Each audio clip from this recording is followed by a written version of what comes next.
These Supercell games all have one thing in common. They are dying. Why? That's the question I want to find the answer to in this video. But first, how do we declare a game as dying? Well, there are 3 simple rules. The game's player count must be declining over the past couple of months. Revenue for the game must be down. And the last rule, being the most important rule of all, does it feel like it's dying?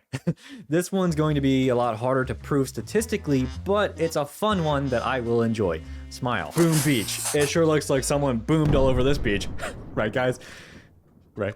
Okay, so Boom Beach launched all the way back in March of 2014 during the Supercell Golden Era. This was right around the time Clash of Clans took over the world. I mean, everybody was playing it, even your mother. But what is a Boom Beach? No, really, what is a Boom Beach? Because I personally have never touched the game, ever, and I only found out about Boom Beach being a thing up until 2 weeks ago. Boom Beach was basically marketed as Clash of Clans, but with weapons, islands, and more strategic. Right. Okay. It pulled in millions of downloads instant. It was at the top of the App Store, and it seemed like Supercell created another monster of a game that could not be contained. In the early years, the game was making over $100 million a year, peaking in 2016 when it pulled in $138 million for the year. But that's not why we're here, okay? Because Boom Beach today, in the big old 2025, only makes around $1 million per month, and the player base followed suit with the revenue coming in. They're both at an all-time low. I wouldn't even classify this game as dying. It's straight up roadkill. It's dead. You could eat it. I wouldn't recommend it to you, but I'm not stopping you. So how did a game that started off so strong end up becoming Supercell's slowest, quietest game today? I want to know. If we compare this game to modern mobile games today, Boom Beach lacked strong social features in the game. Okay, so Clash of Clans has clans and clan wars, where all the players and your friends can unite together and attack other people.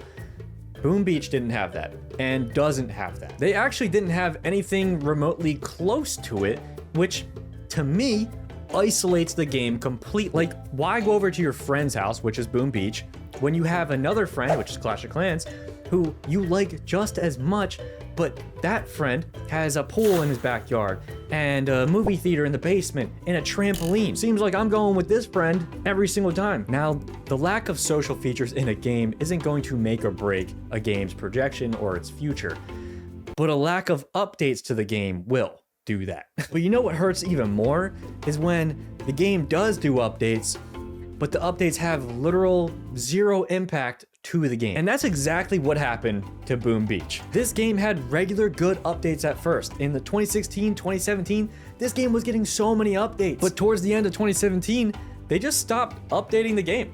They stopped doing anything to the game up until 2022. We are talking 3+ years of literal nothing new for your community and the players playing your game. Are we serious? And the cherry on top of all of this is the core loop of Boom Beach just didn't evolve with the players to keep them engaged with the game. I do think it's kind of funny how they are giving this game a ton of updates now and trying to get players to come back. It's sort of like if your girlfriend keeps telling you she's going to change and then you eventually break up with her and end things, and then she starts putting in all the effort towards the end to try and win you back. It's too late. But it's too late, Supercell, okay? Because we're not going back to Bean Booch, all right? We're looking at the stars. Huh. That one looks a little weird. Brawl Stars is dying.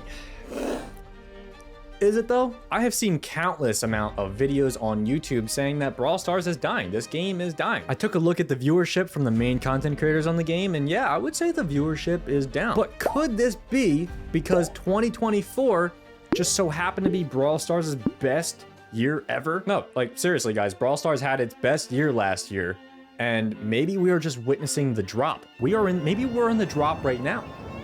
Maybe that's it. Or maybe there's more to it. In December of 2024, this game had 84 million monthly active players. But fast forwarding to June, we are at 16 million active players. Did someone nuke this game? Like, did Andy put Brawl Stars in the toy bin? Like, what happened? That's a Toy Story reference from Brawl Stars, okay? Like and subscribe. Let's go back before 2024, okay?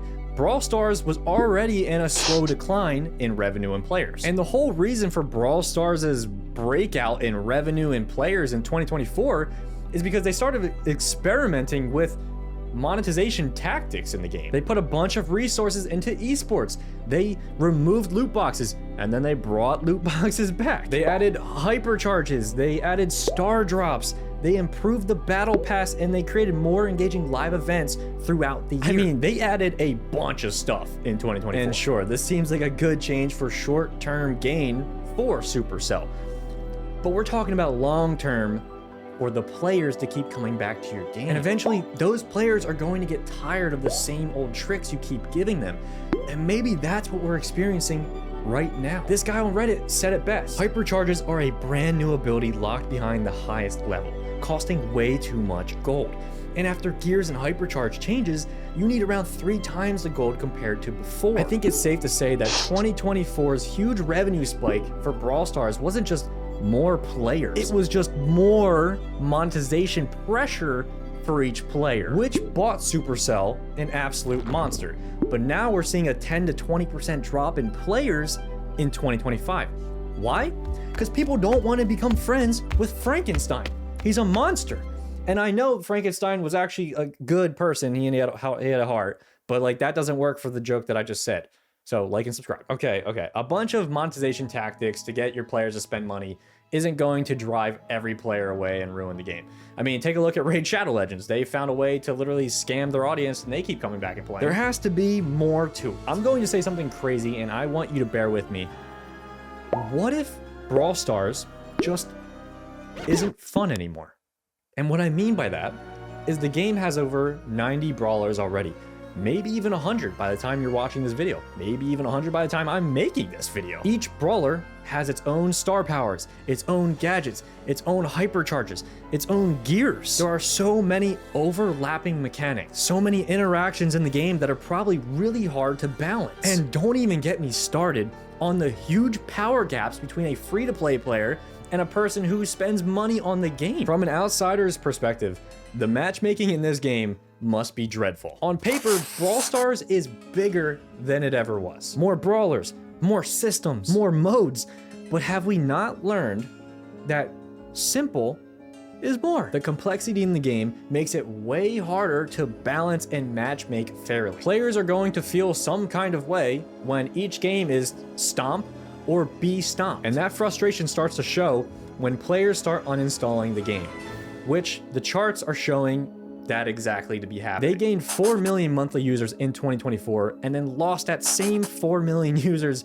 in 2025. To me, it seems like the Brawl Stars team gambled their future on temporary events being added into the game. Unless they can find another gold mine, this trick that they've been using on the players has completely lost the players' trust. I don't think another Buzz Lightyear event is going to bring the players back.